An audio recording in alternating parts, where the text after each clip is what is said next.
Hello, everybody. My name is Reinaldo Rodriguez. I am a candidate master from Venezuela. Today, we are going to analyze the round number 10. For this round, we select one of the most relevant games, the game played between Magnus Carlsen and Fabiano Caruana. This game always is going to be a very strong battle, first level game. Fabiano Caruana was playing with white pieces and Magnus as black. So we are going to see the game from black's perspective because, okay, he's the world champion. So let's start with this. Fabi opened with d4. In the general comments, in the retransmission of the tournament, people say that Fabi usually select e4 against Magnus. So a small surprise of knight f6, c4 e6. So far seems to be like Magnus is going to play a Queen's Gambit decline or probably an Inso-Indian defense. Usually this setup leads to the Inso-Indian defense. And now here Fabi select the G3 move that is a kind of Inso-Indian defense. Really with this pawn advance, White is selecting the Catalan setup that consists in the fianchetto on the king side. But in other hand, it's still a kind of anti-Inso-Indian variant because delaying the development of the queenside knight, black cannot pin the knight looking for the creation of the damage in the structure. Magnus pushed the pawn to d5, so this is the Queen's Gambit decline set of knight f3, and finally he did the check on b4. In the anti-Inso-Indian with knight f3 and the check on b4, the name of that defense is the Bogo Indian defense. So here we have a kind of delay Bogo Indian defense. So white played bishop d2, and here there is a lot of options for black. Black can trade the bishop to start to simplify the position or retreat the bishop because the bishop on d2 is a bit misplaced and is blocking the queen that is supporting the central pawn. But in this case, Magnus decides to retreat the bishop to d6 instead of e7. That will be the main continuation. With the bishop e6, the structure selected by Magnus really is more similar with a semi-Slav defense than with the Queen's Gambit decline. In the Queen's Gambit decline, the bishop is on e7, and in the semi-Slav defense, the bishop is on d6, and in some case, black can trade the pawn on c4, followed by the central reaction with e5. So the bishop, potentially with an knight on d7, can support the central pawn advance to fight for the space. So Fabi continued with bishop g2, standard move in the Catalan setup, and now c6. Here we have the pyramidal formation that is typical of the semi-Slav defense. Remember, the difference between a Slav defense and the semi-Slav is that in the semi-Slav, the bishop, the lion square bishop is inside the pawn chain. So knight c3, more development. Here, okay, short castle. The capture of the pawn allows white build a very strong center of pawn. So short castle, more development, and now here bishop g5. This move looks like a little bit unnatural, seems to be like short castle would be better, but really this move is creating an immediate threat because as the bishop is not on e7, this is a real pin, and white is ready to push the central pawn to e4, winning a space, taking advantage of the fact that the knight is not fighting for the control of this central square. So Magnus play h6, asking explanation to the bishop immediately, and after the trade, for sure, the capture with the queen to preserve a healthy pawn structure. Now Fabi decides to play queen b3. Here it's important to mention that the e4 pawn advance right now is possible, but usually open the center with the king still in the middle of the board is not too advisable. For example, a possible variant would be e4, pawn takes, knight takes, and bishop b4 check. Strong intermediate move to preserve the bishop pair and also asking some questions to the white king. White can block the check with the knight, but black preserve the bishop pair, or black can try to move the king to e2 to keep the initiative, but very complex position. Instead of that, Fabi decides to play the move queen b3, putting some pressure on d5 and also on b7.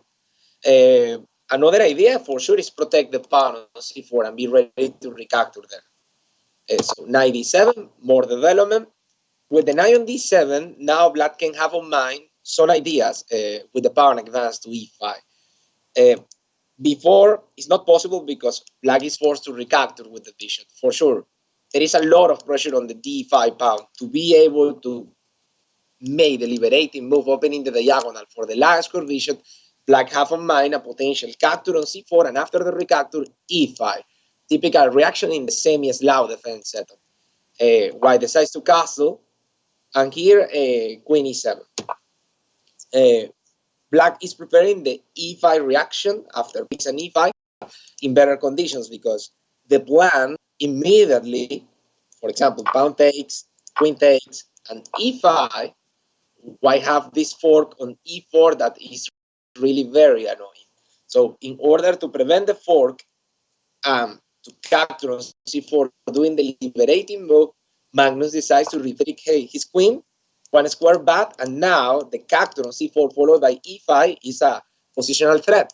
For that reason, Fabi decides to push the pawn to c5 to prevent the capture and to preserve the advantage of the space. Here, Magnus moved the bishop back, and finally e4. Central reaction. The capture on e4 is possible, but that is going to give to white, okay, the advantage of space and also a potential output on d6. Instead of that, Magnus decides to play b6. This move is typical in the queen's gambit decline setups because the bishop is vein blocked. So as Magnus couldn't capture on c4 to do the liberating move in the center of the board, now this is not possible, so he is trying to create a plan similar with the queen's gambit decline setup to be able to connect the rooks in this way. So pawn takes on d5, pawn takes on d5, keeping the symmetry, rook to the open file, and here Magnus played queen f6 that, according to the engine, is a small inaccuracy, but really the move is supernatural because black kicks the rooks connected, well, potential rooks connected as soon as black moved the last square bishop, and also the queen here is pressing on d4 and is 2 square away of the knight on f3. So looks very good. The engine suggests here the move queen d8 that really, from a human perspective, is not too intuitive because the queen there disconnect the rooks, is a backward move and is not putting pressure in the center of the board. But the justification of the move in comparison with what happened in the game is that in the game after queen f6, Fabi sacrificed the knight on d5, and the point of the sacrifice is that eventually the c6 pawn advance and the knight cannot go to f6 because the queen was occupying that square. In this variant with the queen on d8, show you the example, the sacrifice is not working because after pawn takes, c6 is covered, this is covered. Well, the board is still available, but also f6. In the variant of the game, we are going to see Magnus select the f6 square, Fabi sacrificed the knight, and after pawn takes, he took the pawn, attacking the queen, forcing the rook to go to b8, and now with the rook in this location, c6 is trapping the knight because the f6 square is being occupied by the queen. For that reason, the engine says that queen d8 is better than queen f6. But okay, spot all these variants over the board really is quite difficult, even for these super top GNs. And in this position, okay, there is a dynamic balance because with c6, okay, at the moment, white have 2 pounds for the pieces, but is ready to recover the pieces. Black is going to win a pawn back, leaving white with material advantage. But after rook d8, pawn takes, now bishop takes, the less valuable pieces used to be the best. Black have to take care of the background. Fabi have an extra pawn. The valoration of the engine here is more or less plus 0.7. And the reason of that, of not the complete +1, is because black still preserve the bishop pair. And the bishop pair is normally a warranty of counterplay. Yeah, there is a lot of dynamism in the position. Also, the rook is quite active, targeting the pawn on d4.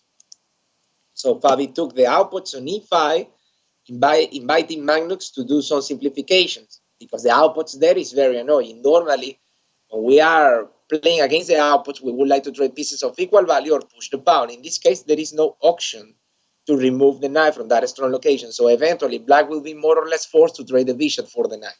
And that is what Magnus did. But before do that, he improved the location of the bishop, avoiding the attack of the knight, placing the pieces supported by a pawn from behind and putting pressure on the queen side in order to kick the queen side rook back into the defense of the pawn. White move, Fabio moved queen e4, and now one of the best move of the game, bishop takes on e5. Excellent criteria by the world champion. This move again is counterintuitive because black is trading a bishop for the knight, losing the bishop pair and allowing the reorganization of white pawn structure. But these have a justification because in other hand, black is going to open the d file and potentially is going to be ready to take the invasion square to put pressure along the second rank. Also, white will not be in conditions to fight for the control of the open file because after the trade of the rooks, when white recaptures, the pawn on a2 is going to be hanging. So there is a lot of dynamic justifications to be able to trade the bishop for the knight without creating double pawns and improving the pawn for the opponent. So this move is just brilliant because there is a long-term justification for this trade. So pawn takes, and now queen e7. So now the main threat, positional threat, is that black is getting the invasion square on d2. So white decides to cover the invasion square with the queen and also moving the queen to prevent possible attacks of the last square bishop. Now, rook bca, play with all the pieces, used to be good. Now, black can try to take a different invasion square, bishop e4 to cover c2, and now queen c5. Okay, another accurate move by the world champion. And again, counterintuitive. Here, black is offering a queen trade having material disadvantage. This, in a first glance, looks completely illogical in that point of view. But one more time, there is dynamic justifications to play in this way.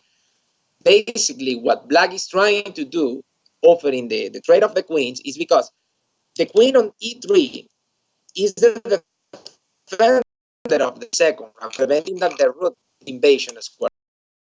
So white can trade queens because have material advantage, but is going to lose the defender of the d2 square, and black will be able to get the invasion square, putting pressure on the second. And really, it's pretty much forced for white to accept the trade. Fabi Dick that takes, okay, the pawn on e5 is hanging, so he decides to reinforce. Well, really not hanging because there is a trick in case of rook takes, check, win the exchange. But it usually it's good. Kick a strong pawn chain. Now g6. So the d2 square is available right now for the rook.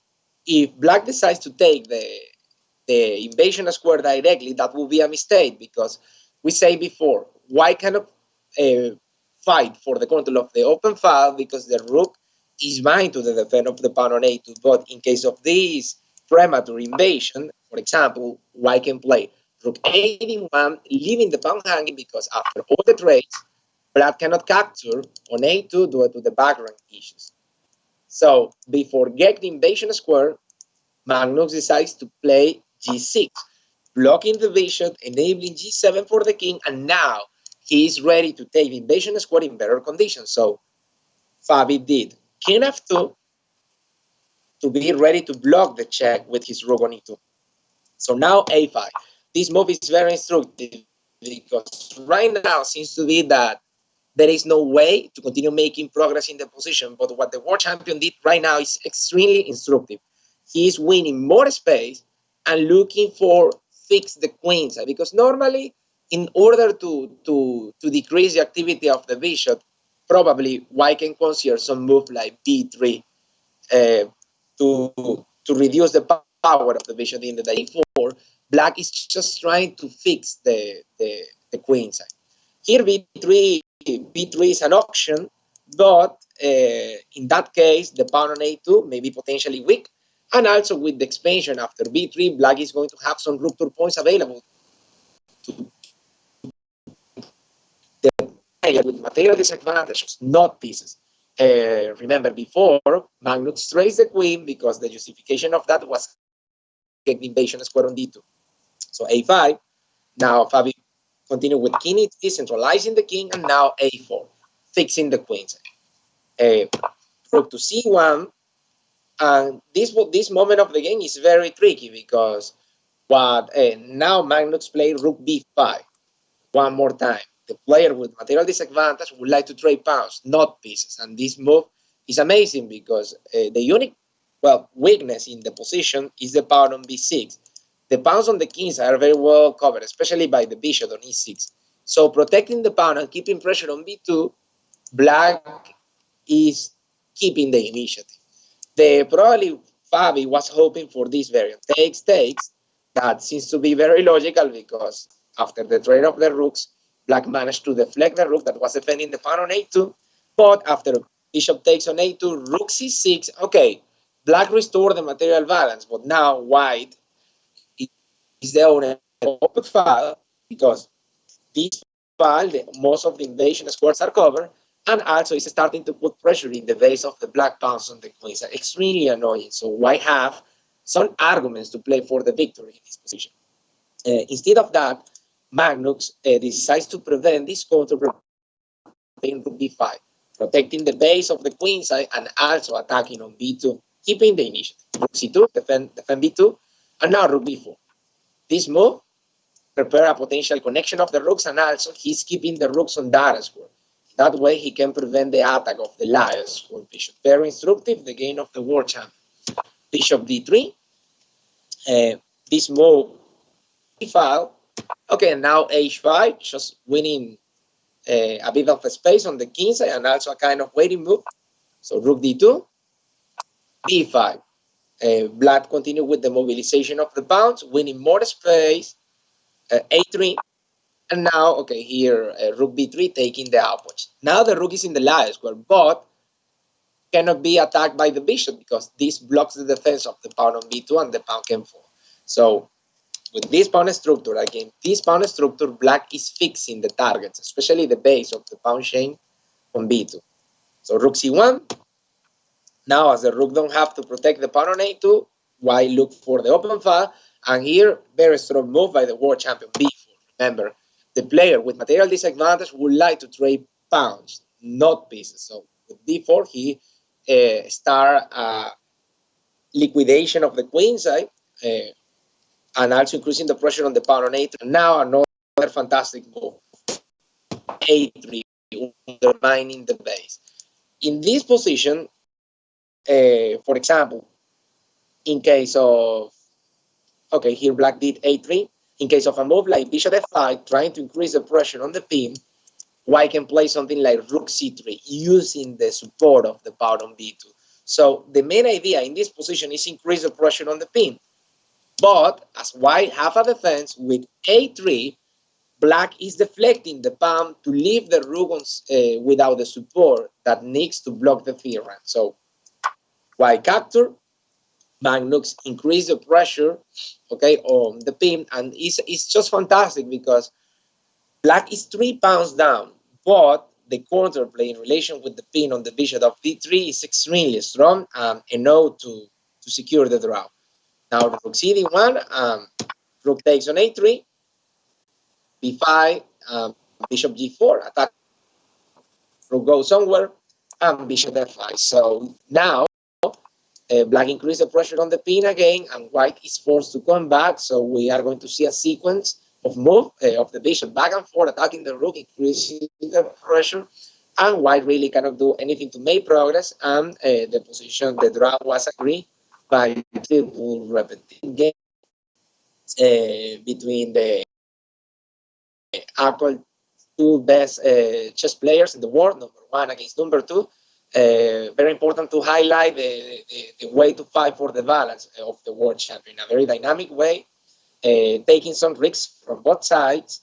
But I would say that if somebody have probably more winning chess in this position was the world champion, even despite my family with the material like that.